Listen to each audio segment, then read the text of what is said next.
네, 여러분 안녕하세요. 오현웅입니다.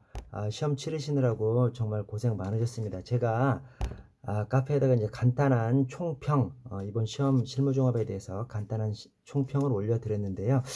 좀 문제를 좀 해설해 달라고 이렇게 말씀을 하시는 분들이 많으셔서, 그래서 사실은 이제 교실에서 이렇게 칠판에 써가면서 해설을 드려야 되는데, 근데 이게 이제 이미 시험을 보신 것이라서, 그래서 이미 시험장에서 시험지를 보셨기 때문에 머릿속에 좀 어느 정도 있으시거든요. 그래서 제가 좀 간단하게 좀 설명드려도 될 것 같아서 그냥 이제 책상 앞에서 앉아서 좀 간단하게 좀 설명을 드리겠습니다.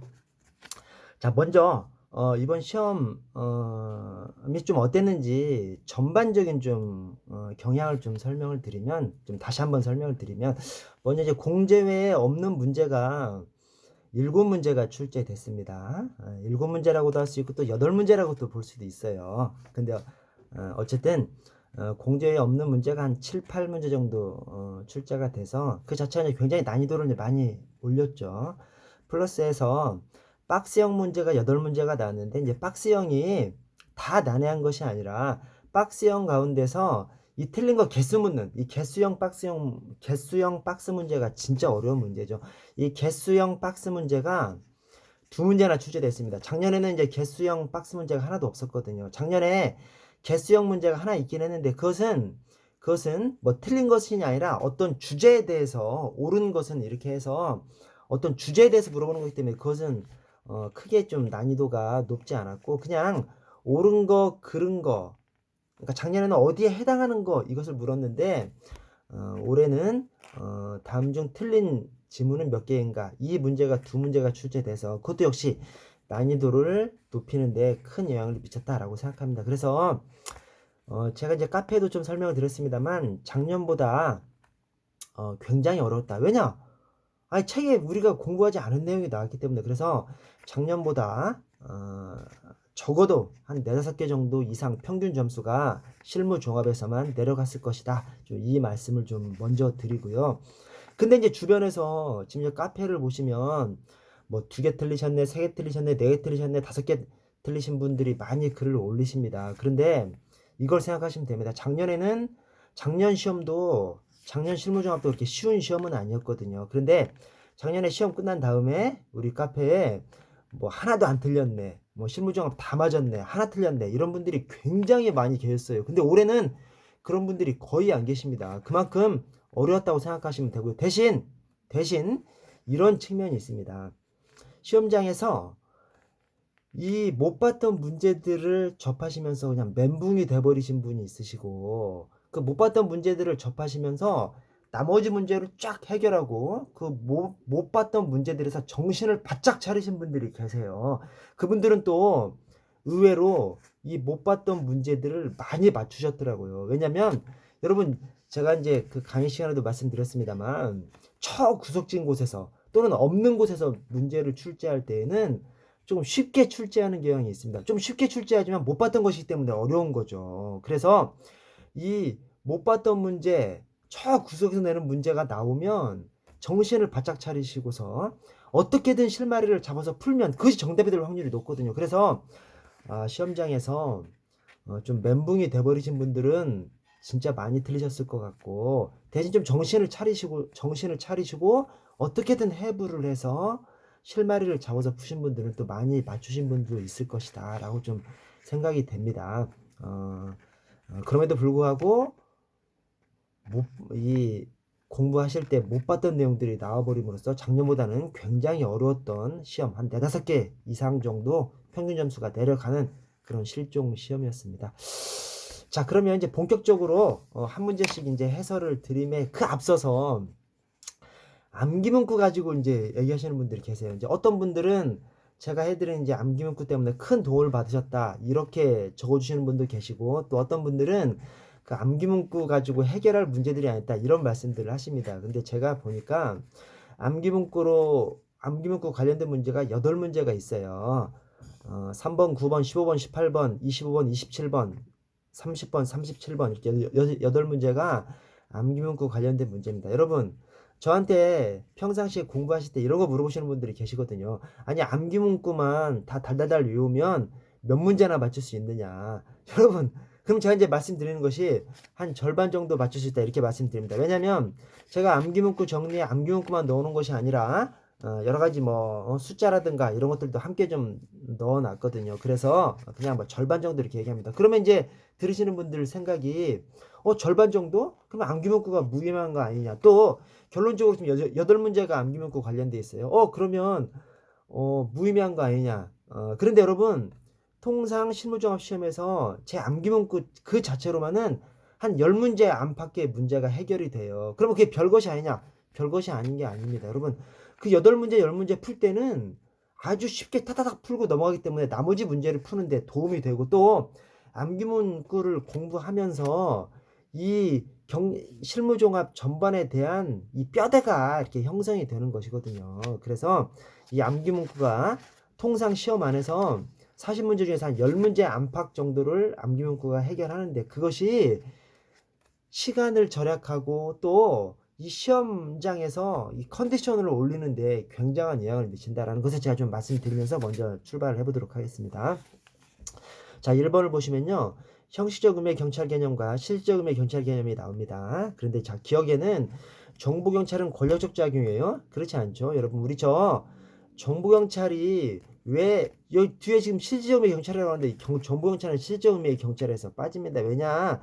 우리가 말하는 대륙법계에서 말하는 실질적 의미의 경찰이라고 하는 것은 강제작용을 말합니다. 질통 강제죠. 질통 강제. 그래서 사회 공공의 안녕과 질서 유지를 위해서 그다음 일반 통치권에 근거해서, 그다음에 강제, 명령 강제하는 작용을 이 실질적 의미의 경찰이라고 합니다. 근데 정보 경찰은 명령 강제하는 작용이 아니기 때문에 실질적 의미의 경찰이 아니거든요. 그래서 뭐 그냥 그냥 딱 보시면서 벌써 틀렸고요.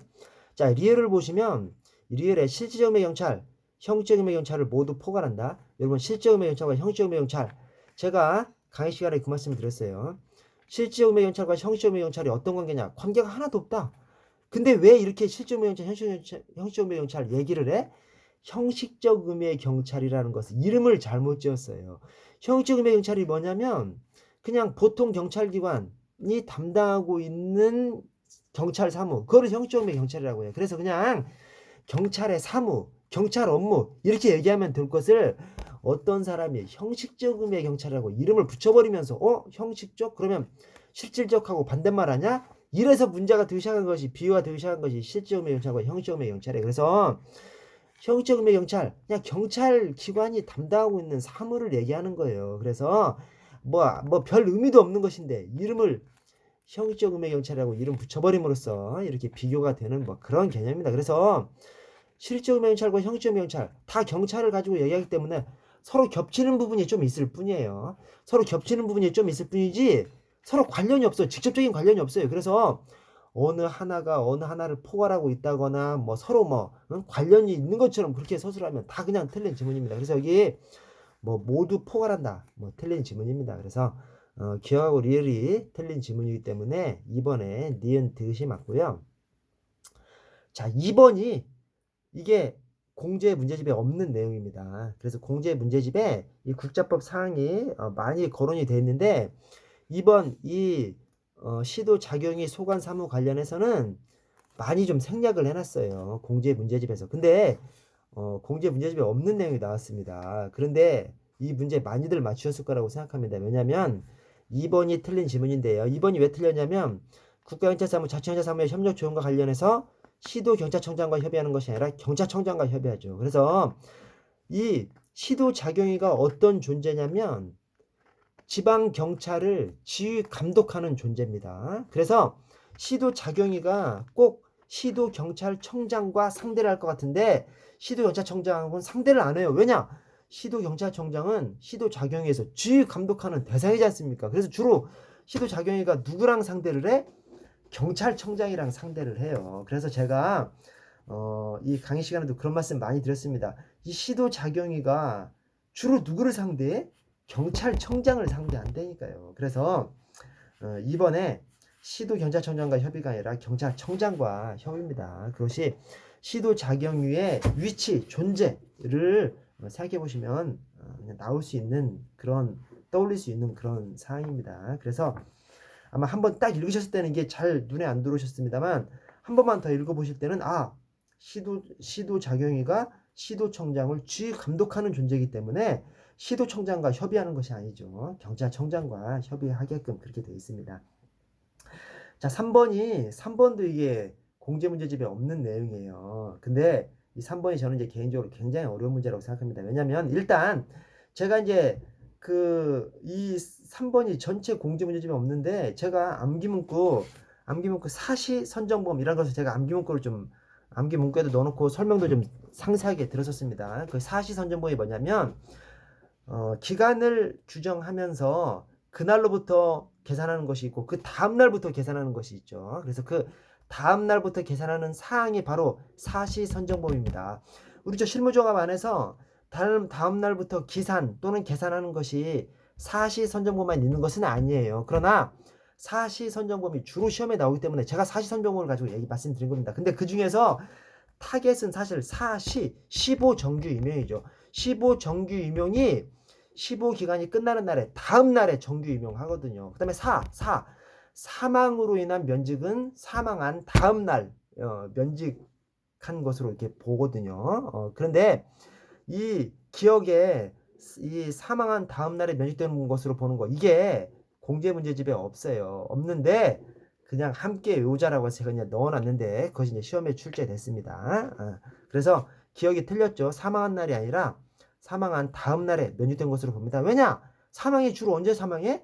일과 시간에 사망하는 것이 아니라 일과 끝나고 나서 집에 가다가 그 다음에 또 밤에 술 마시고 또 가다가 사고 나서 돌아가는 경우가 많기 때문에 다음 날로 사망일을 정하면 업무를 처리하는 우리 경찰한테도 좋고 또 돌아가신 그 경찰 공무원분한테도 하루분의 임금을 더 지급하는 것이니까 또 서로 이제 이익이 맞는 것이죠. 그래서 사망한 다음 날입니다. 그래서 이제 기억은 틀렸고요. 나머지는 맞는데 뭐 니은하고 디귿은 이제 뭐 완전히 그냥 맞는 것이고 뭐 리을이 살짝 이제 헷갈리는데 그래서 리을을 한번 쫙 읽으시면 그냥 별 문제 없어요. 그래서 그냥 넘어가시면 상관이 없는데 리을에서 할 수 있다냐 하야 한다냐 이걸 가지고 딱 필이 들어오는 순간 조금 이제 잘못 3번이 정답인데 2번으로 좀 하신 분들도 좀 계시더라고요. 그 부분은 좀 아쉽습니다. 아쉬운데 이게 좀 없는 내용이 좀 출제돼 버려서 그러나 이제 사시 선정범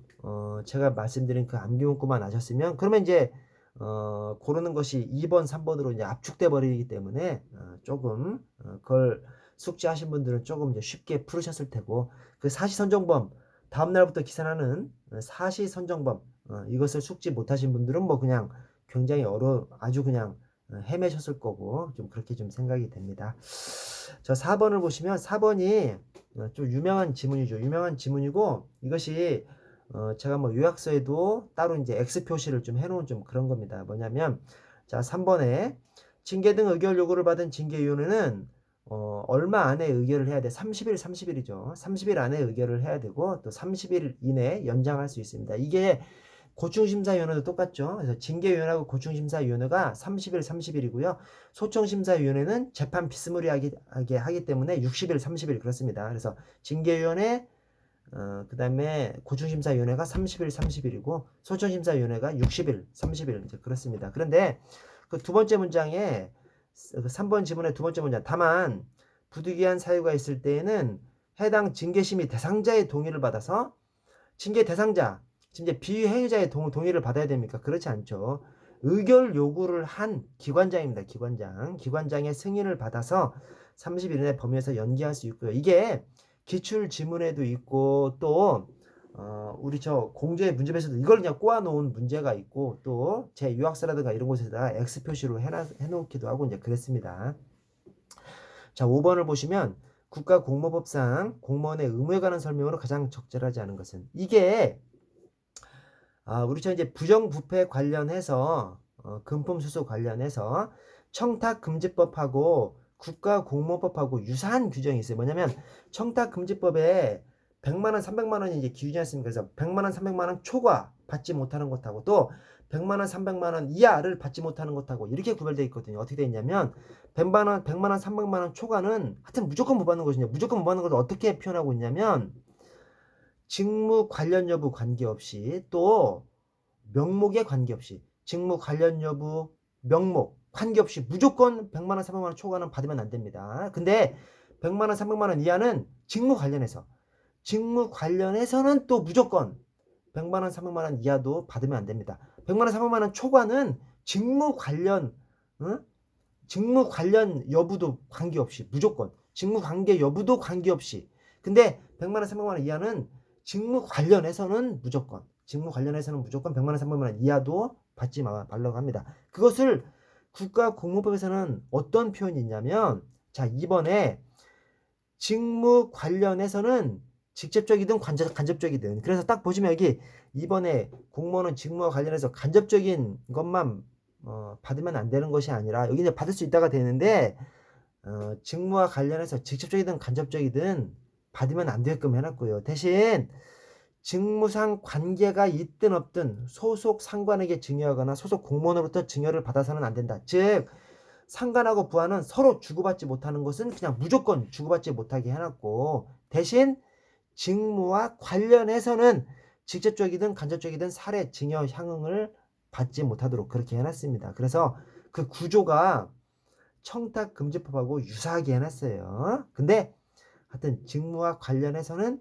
직접적이든 간접적이든 사례 증여 향응을 주고받을 수 없도록. 그래서 이거 아마 많이들 맞추셨을 거예요. 첫 뒤에 뭐 받을 수 있다 자체가 좀 이상하지 않습니까? 지금 사례 증여 향응 연결시켜 놓고 받을 수 있다라고 하는 것이 이상한 거기 때문에 어쨌든 뭐 많이들 맞추실 거라고 생각은 합니다.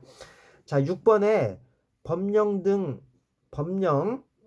공포 효력 발생 시기, 그것이 자 3번에 20일 경과함으로써 효력을 발생하고요. 대신 4번에 권리, 의무 이런 거 관련되면 적어도 30일 경과한 날로부터 공포일로부터 30일 경과한 날로부터 시행되도록 해야 되죠. 그래서 20일이 아니라 이제 30일입니다. 그래서 3번하고 4번하고 이 3번 지문을 넣었기 때문에 4번이 틀린 것이라는 것을 알 수 있는 거죠. 왜냐면 3번에 20일이 나오지 않습니까? 근데 4번은 권리 의무 관계되는데 똑같이 20일일 리가 없죠. 그래서 3번에 20일, 4번은 20일이 아니라 30일입니다. 그래서 틀렸고요.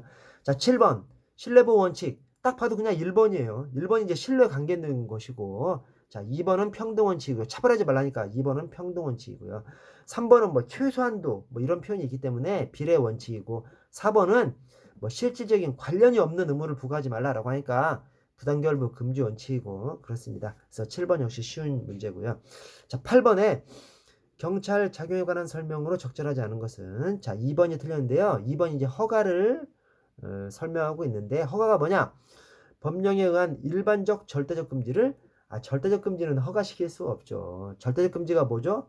살인의 금지 이런 것을 말하는 것이죠. 그래서 살인의 금지 같은 것은 허가로 풀어줄 수 없는 것이죠. 그래서 일반적 상대적 금지입니다. 뭐냐면 아니 음식점 영업할 수 있는데 일반적으로 싹 금지시켜 놓는 거죠. 그리고 나서 일정한 요건을 정한 다음에 그 요건을 정한 사람들이 신청하면 그냥 무조건 그냥 허가를 해주는 것이죠. 그래서 이 질서 유지를 위해서 싹 금지시켜. 대신 일정한 시설을 갖춰서 일정한 사람이 신고를 하면 그냥 쫙 허가를 할 수 있게 만들어 주는 거. 이게 허가입니다. 그래서 그걸 갖다가 일반적 상대적 금지라고 합니다. 일반적 상대적 금지, 즉 부작위 의무를 해제시켜 주는 거. 이것이 허가고요. 허가는 일반적 상대적 금지를 허가시켜 주는 것이지 절대적 금지, 살인의 금지 같은 것은 허가시켜 줄 수 없습니다. 9번 보호조치죠. 이 보호조치가 어떻게 되죠? 보호조치가 24시간 이내고요. 어쨌든 최대가 24시간이에요. 경찰관서에서 하여튼 24시간을 초과할 수 없어요. 그리고 그 사람이 어떤 위험한 물건을 가지고 있으면 10일 내에 임시 영치를 할 수 있습니다. 그래서 제가 부신검문에 이미 동행하고 엮어가지고 동행육 보호이사 영치십, 동행육 보호이사 영치십 하면 여기 이제 니은에 24시간 이내, 그 다음에 디귿에 10일 이내 그냥 나오죠. 그래서 동행육 보호이사 영치십. 제가 왜 이렇게 암기문구를 그렇게 자꾸 말씀드리냐면 이게 아는데 여러분 시험장에서 삐딱삐딱 해버려요. 살짝살짝 왔다 갔다 해버리거든요. 그래서 하여튼 객관식 시험이건 주관식 시험이건 하여튼 수험 준비를 시작한다. 암기 시작하는 겁니다. 물론 암기만으로 안 돼요. 암기하고 추가로 이해하고 뭐 해야 되죠.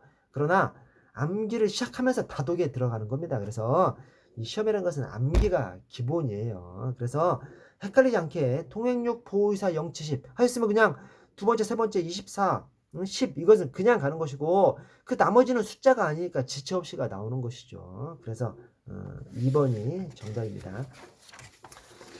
자, 10번에 이게 5조 위험 발생의 방지가 여러분 사실 뭐 제가 이제 암기로 풀 수 있는 문제 안에 이 10번은 넣어놓지 않았습니다. 그러나 10번도 사실은 제가 넣어드린 암기 문과하고 연관이 있죠. 뭐냐면 제가 이제 위험 발생의 방지가 위험 발생의 방지의 그 서술 형식이 서술 틀이 어떻게 되어 있냐면 사관, 경고, 유예, 억피, 사관 조치죠. 사관, 경고, 유예, 억피, 사관 조치입니다. 그래서 그 1번 지문이 두 번째 줄에 유예죠. 유예, 억피, 세 번째 줄에 억피. 그래서 1번 지문은 맞는 거예요. 1번 지문은 맞는 것이고 그래서 이 10번 지문이 이 암기문구만 가지고 풀 수 있는 것은 아닌데 10번도 역시 제가 이제 뭐 10번을 암기문구로 풀 수 있다 거기 넣어놓지는 않았지만 이 10번에 1번 지문은 유예 억피로 그냥 살짝 그냥 넘어가는 것이고 맞으니까. 자, 3번에 경찰관서장은 대간첩 작전의 수행이나 소요 사태의 진압을 위해서 필요하다고 인정되는 상당한 이유가 있을 때에는 대간첩 작전 지역이나 경찰관서 무기고 등 다중이용 시설이 나오면 안 되죠. 이게 다중이용 시설이 아니잖아요. 딱 봐도 그냥 좀 언밸런스한 것이 나와버리는 것이죠. 그래서 다중이용시설은 어디서 나와요? 저 경비에서 나오지 않습니까? 그래서 다중이용시설은 아니고 국가 중요시설이 들어갈 자리에 다중이용시설을 넣어서 이제 틀린 지문을 만들었습니다. 이게 아마 시험장에서 잘 안 보였을 거예요. 그러나 첫 번째 읽었을 때는 잘 안 보이셨겠습니다만 두 번째 읽으셨을 때는 좀 보였을 겁니다. 그래서 제가 왜 제가 왜 암기문구를 강조하냐면 1번 지문에서 유예 억피 딱 그냥 맞는 지문 만들어 놓고 또 4번도 사실은 살짝 관련이 있거든요. 사관 경고 유예 억피 사관 조치 이거를 숙지해 놓으면 전체 틀이 이 4번도 조치를 할 수 있다. 이게 사실은 사관 경고 유예 억피 사관 조치 그것에 이제 하나거든요. 그러면 나머지 지문들에서 틀린 지문을 찾아야 되는데 나머지 지문들에서 뭔가를 찾아내야 돼. 그러면 뭔가 좀 이상한 표현을 찾아내야 되는, 이상한 단말을 찾아내야 되는 것이죠. 뭐 하야한다, 할 수 있다를 찾아내든지 숫자를 찾아내든지 그런 것이 없으면 어떤 단어를 찾아내야 되는데 3번에 좀 약간 언밸런스한 단어가 딱 들어가 있기 때문에 눈에 띄었을 거라고 생각합니다. 그래서 그게 좀 푸셔야 되고요. 자, 11번에 범죄 예방과 제지 또 위험 방지를 위한 출입 뭐 적절하지 않은 것은 이게 이제 4번이 틀렸는데요. 제가 그런 말씀을 드렸습니다. 우리 경직법이 어떤 법이죠? 우리 경찰의 작용법이죠. 그런데 경찰의 작용이라는 것이 주로 어떻게 규정되어 있어? 임의적인 형식으로 규정되어 있습니다. 왜냐? 우리 경찰이 활동하는 영역이 활동하는 그 현장, 그 순간이 굉장히 위험하고 막 급박한 것이고 그렇기 때문에 경찰권을 발동할 것인지 발동하지 않을 것인지 또 발동한다고 하더라도 A라는 수단을 쓸 것인지 B라는 수단을 쓸 것인지 경찰관한테 재량이 부여되어 있다니까요. 그래서 경직권의 경찰권 발동 조항이 3조부터 10조의 4까지입니다. 그래서 3조부터 10조의 4까지가 불보의 범위 사유 3조부터 9조까지가 불보의 범위 사유 10조부터 10조의 4까지가 장구 분무 그래요. 근데 그 전체가 다 할 수 있다로 돼 있어요. 기본형이 뭐 세부적으로는 또 한 번 더 나아가면 또 하이한다가 있지만 기본형은 다 할 수 있다로 돼 있어요. 뭐만 할 수 있다로 안 돼 있어? 유치장을 둔다로 돼 있습니다.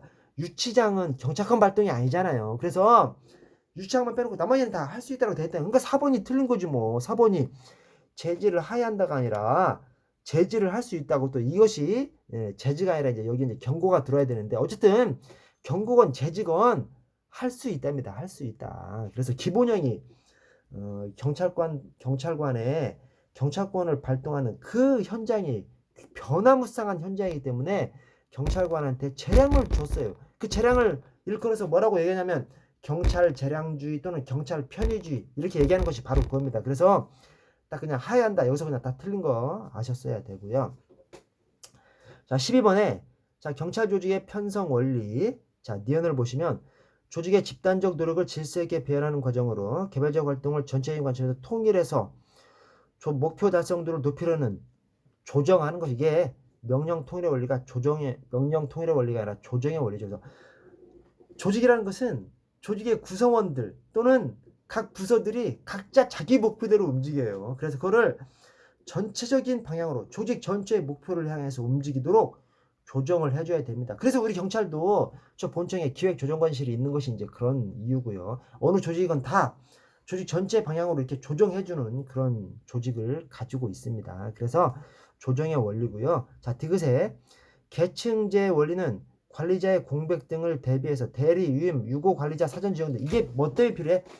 명령 통일의 원리 때문에 그러죠. 그래서 조직의 원리가 개전 명통조가 있죠. 계층제 원리, 전문화의 원리, 그다음에 명령 통일의 원리, 그다음에 통솔 범위의 원리, 그다음에 조정의 원리 이렇게 있는데 그 중에서 이 유임이라든가 대리의 지정 뭐 이런 것들이 필요한 것이 명령 통일의 원리죠. 왜냐면 명령 통일의 원리를 고지고대로 지켜. 그러면 아니 이 지시도 한 사람한테만 받고 보고도 한 사람한테만 해야 돼요. 그것이 이제 명령 통일의 원리인데 그걸 엄격하게 지키면 중간에 한 사람이 없어져. 그러면 그 사람이 그 사람한테 보고를 하는 것이나 그 사람이 지시를 하는 것이 없어버리니까 중간에서 그냥 멈춰져 버리죠. 조직이 멈춰져 버릴 수가 있는 것이죠. 그래서 명령 통일의 원리를 고지고대로만 그대로만 그냥 금과 옥조처럼 지키면 안 되는 것이고 명령 통일의 원리를 보완해줘야 되는 것이죠. 보완해줘야 되는 것이 대리라든가 유임이라든가 이런 제도로 명령 통일의 원리를 보완해줘야 하는 겁니다. 그래서 계층제의 원리가 아니라 명령 통일의 원리고요. 자, 13번 예산 편성 절차인데요. 제가 13번도 암기 문구로 해결할 수 있는 그런 문제로 해놓지는 않았습니다. 분류를 해놓지는 않았어요. 그러나 13번도 제가 불러드린 암기 문구랑 연관이 있습니다. 뭐냐면 중지효, 중기중 135, 중지효, 중기중 135. 그래서 중지효, 중기중이 뭐야? 맨 앞에 중지효가 중기사업계획서 제출, 그 다음에 그 중기사업서를 각 부처에서 제출한 중기사업서를 바탕으로 기재부 장관이 예산안 편성 지침을 하달하죠. 그래서 중지, 요 예산안 편성 지침을 가지고 각 중앙관서장이 예산 요구서를 작성해서 기재부 장관한테 제출해야죠. 그 중지요 중에서 자 기억이 예산안 편성 지침을 통보하는 거, 이 기재부 장관이 예산안 편성 지침을 하달하는 거, 이것이 기억이 1번이고 이 기억 예산안 편성 지침 저 리을이 예산안 편성 지침을 이 통보했으면 그것을 예결 특위에도 보고하도록 그렇게 돼 있거든요. 그래서 기억하고 리을은 이제 함께 가는 것이고 자 그렇게 하면 3번에 예산 요구서 제출하죠. 즉 예산안 편성 지침을 받으면 예산안 편성 지침을 근거해서 각 중앙관서에서 예산 요구서를 작성해서 제출하는 겁니다. 그래서 중지요, 지요 순서가 그렇게 되는 것이고 그래서 기억, 리을, 디귿이 되는 것이고 자 그렇게 해서 받으면 기재부 장관이 니은에 예산 요구서에 따라니까 예산 요구서를 이미 제출하는 것이죠. 그러니까 디귿보다 니은이 그 다음에 있는 것이죠. 그래서 니은의 예산 요구서에 따라서 예산안을 편성해서 국무회 심의를 거치고 대통령 승인을 얻은 다음에 정부의 이름으로 국회에 제출을 하는 것이죠. 그래서 사실은 제가 이 13번을 암기문구로 풀 수 있는 문제로 분류를 시켜놓지는 않았지만 13번도 암기문구랑 관련되는 겁니다. 중지효, 중기중 135, 중지효를 딱 대비시켜놓고 하면 이 풀 수 있는 문제가 역시 13번입니다. 자, 14번 언론중재법 적절하지 않은 것은 자 1번이 틀렸는데요. 1번이 위원장 1명과 2명 이내 부위원장 또 2명 이내 감사죠. 그래서 이게 통상 이제 통상 부위원장은 한 명인데 여기 좀 특이하게 돼 있죠. 그래서 그 특이한 거 2명 이내가 부위원장 플러스 감사까지 2명 이내로 돼 있어서 아마 공부를 하실 때부터 머릿속에 좀 많이 입력이 돼 있으실 거예요. 그래서 이게 2명이내 부위원장, 2명이내 감사인데 그 부분을 좀 틀리게 해놨고요. 그 뒤에 언론중재위원 중에서 호선한다. 이것은 맞습니다. 그래서 제가 이제 호선하는 사항, 호손 중국인, 호손 중국인. 그래서 호손, 사실 거기 이제 호손의 손이 손실보상심의위원회인데 이 손실보상심의위원회 이것을 바로 뒤에다 붙여놓으면 호손, 호손에서 위원장 호선하는 사항이 있구나 떠올리시면서 호손 중국인, 이 중국인의 중이 바로 언론중재위원회고 국이 국가경찰위원회고 인이 인권위원회입니다. 경찰인권위원회. 그래서 호손 중국인, 위원장 호선하는 사항, 호손 중국인. 그래서 호선은 맞고 그 앞에 2명 이내 감사인데 3명 이내 감사라 해서 틀렸고요. 자, 15번 정보공개법. 이게 또 사시선정범입니다. 사시선정범. 사시선정범의 사가 사망으로 인한 면정, 사망으로 인한 면직, 그 다음날 15 정규임용 기간 15 기간이 끝나는 날의 다음날. 그 다음에 선정범 선거기간인데 모든 선거기간이 아니라 대통령 선거기간, 대통령 선거기간 또 선거운동기간, 대통령 선거기간만. 대통령 선거기간이 후보자 등록 마감일의 다음 날부터 선거일까지거든요.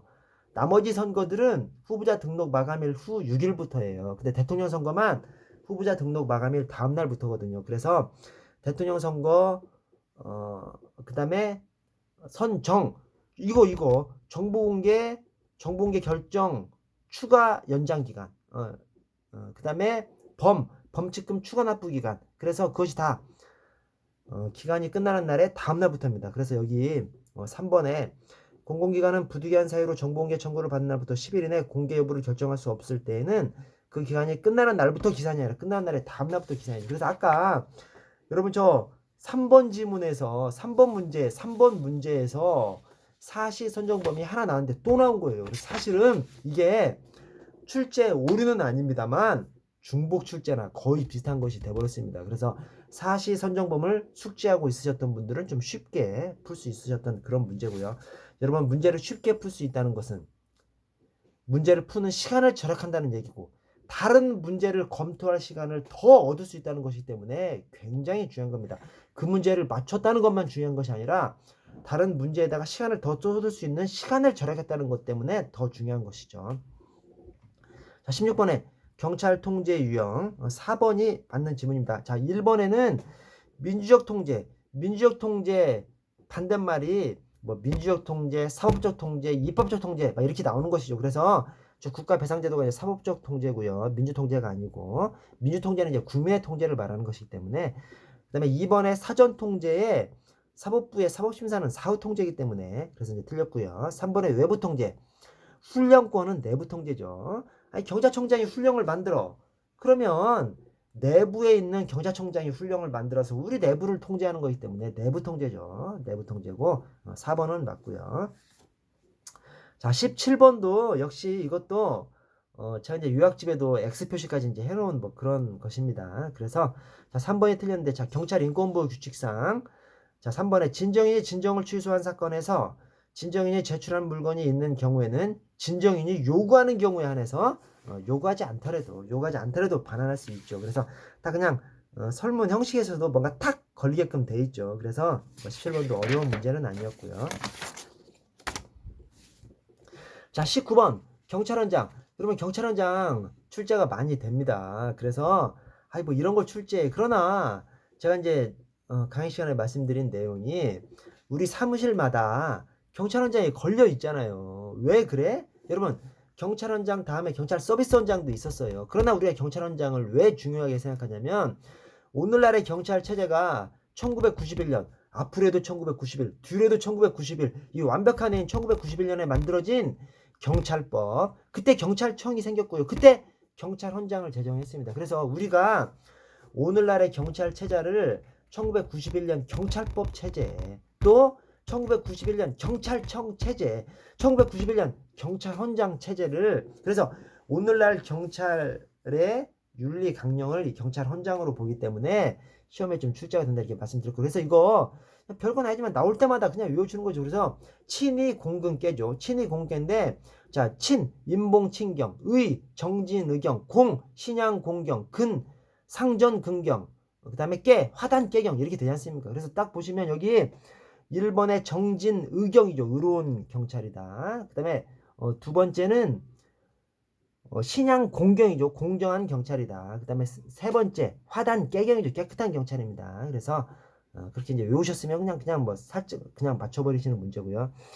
19번이 이게 좀 어려운 문제입니다. 어려운 문제인데 저 같으면 이런 여기서는 좀 안 꼬을 것 같은데 저는 이제 이해충돌 방지법 반드시 출제될 거라고 생각하고 여러분들께 말씀을 많이 드렸습니다. 왜냐하면 우리 그동안 이제 경찰청 공무원 행동 강령이 있었죠. 지금도 있는데 경찰청 공무원 행동 강령에서 가장 많이 출제되던 5조하고 16조가 삭제돼 버렸기 때문에 그 관련된 것이 이 이해충돌 방지법에 있기 때문에 이제 출제의 중심축이 이해충돌 방지법으로 이제 넘어가 버린 것이죠. 그런데 여기 좀 낼 문제가 엄청 많은데 그냥 거기서 안 내고 좀 이제 그냥 엉뚱한 곳에서 좀 출제를 해버려서 좀 굉장히 좀 안타깝게 이렇게 좀 생각이 됩니다. 그래서 어쨌든 저 디귿에 보시면 공직자는 사회 상규에 따라서 허용되는 경우라 할지라도 뭐 신고해야 된다. 여러분 여기 이 이해충돌 방지법에서 이 퇴직자 사적 접촉 신고 이 규정이 어떻게 되어 있냐면 뒤에 문구를 따로 빼서 사회 상규에 따라 허용되는 경우에는 그러하지 아니하다. 그래서 통으로 그냥 제외를 시켜놔 버렸어요. 그래서 이렇게 사회 상규에 따라 허용되는 경우는 그냥 제외돼 버린 신고 대상에서 제외돼 버립니다. 그래서 그런 경우랄지라도 신고해야 한다라고 이제 틀린 질문이 돼 버립니다. 그래서 이게 조금 시험장에서 좀 난해한 질문이셨을 거라고 생각합니다. 그것도 또 개수형으로 돼 있어가지고 굉장히 좀 어려운 문제였을 거라고 생각하고 하여튼 이번 40 문제 중에서 가장 어려운 문제 중에 하나였습니다. 그래서 다른 것도 꼴 때가 많은데 왜 여기를 꽂는지 좀 아쉬운데 근데 통상 이것이 있습니다, 여러분. 우리 형법이나 각종 고속에서 사회상규라는 것은 뭐죠? 사회상규라는 것이 사실은 여러분 사회상규가 상식이죠, 상식. 또 사회상규가 사실은 행정법의 일반원칙, 법의 일반원칙도 사회상규랑 사실은 비슷한 말이죠. 사회상규 당연히 그래야 하는 거, 이치, 세상의 상식 이게 사회상규잖아요. 그래서 사회상규에 해당하면 제외돼 버립니다, 그냥. 그래서 사회상규에 따라서 허용되는 경우라 하더라도 신고 대상이다. 아니죠. 아닙니다. 그래서 좀 어려운 문제였습니다만 그렇게 생각해 주셨으면. 자, 20번. 여러분 제가 20번은 제가 굉장히 강조했던 내용입니다. 그래서 20번 제가 20번을 암기 문구로 풀 수 있는 문제로 제가 분류를 안 했는데 이것도 암기 문구로 풀 수 있는 문제였었고 제가 20번 제가 이제 암기 문구로 풀 수 있는 문제로 분류를 해놓지 않았는데 암기 문구로 풀 수 있는 문제입니다. 왜냐면 제가 창전 성능 왜냐면 이 적극행정을 제가 설명드리면서 이 적극행정이 별거 아닌 것 같은데 여러 법률에서 계속 도입되고 있다고 제가 말씀드렸습니다. 그래서 여러 법률에서 적극행정을 계속 도입을 하고 있어. 왜냐? 오늘날의 각 이 국제 정세가 무한 경쟁의 시대지 않습니까? 그런데 공무원들의 경쟁력을 높이지 않고서는 이 국제 세계화 속에서 각 국가가 발전할 수 없는 그런 시대다. 근데 공무원에 뭘 고쳐야 돼? 복지부동. 딱 엎드리고 아무 일도 하지 않는 거. 이것을 고쳐야 되기 때문에 적극행정이라는 개념이 나왔고 이 적극행정이라는 개념이 각 국가의 하여튼 지상 과제로 그렇게 좀 돼 있습니다. 그래서 이 적극행정이 좀 중요시 되고 그래서 적극행정 규정이 각종 법률에서 엄청 들어와요. 그래서 제가 이 적극행정이 그런 측면에서 적극행정이 중요하니까 여러 법률에서 막 들어오는 거지 않습니까? 그래서 우리 실무 종합에도 이제 들어온 것이고요. 그래서 중요하다 말씀드렸는데 적극행정에서 문제를 내면 뭐부터 내? 정의 규정에서부터 가장 두드러지는 구석에서부터 낼 것이다. 그 두드러지는 것이 뭐야? 정의 규정에서 창전 성능, 즉 대통령령에서 적행정을 정의 내리고 있고 또 경영청 훈령에서 적행정을 정해내리고 있는데 그것이 뭐야? 창전 성능. 대통령령에서는 창정, 창의성, 전문성. 그 다음에 경영청 훈령에서는 성능, 성실하게, 능동적으로. 그래서 창전 성능. 여기 4번에 창의성, 신속성. 벌써 아니죠. 창의성, 전문성입니다. 그래서 이제 4번이 틀렸습니다. 그래서 여러분 20번도 암기 문제로 풀 수 있는 문제고 제가 굉장히 강조드렸던 문제고요. 그래서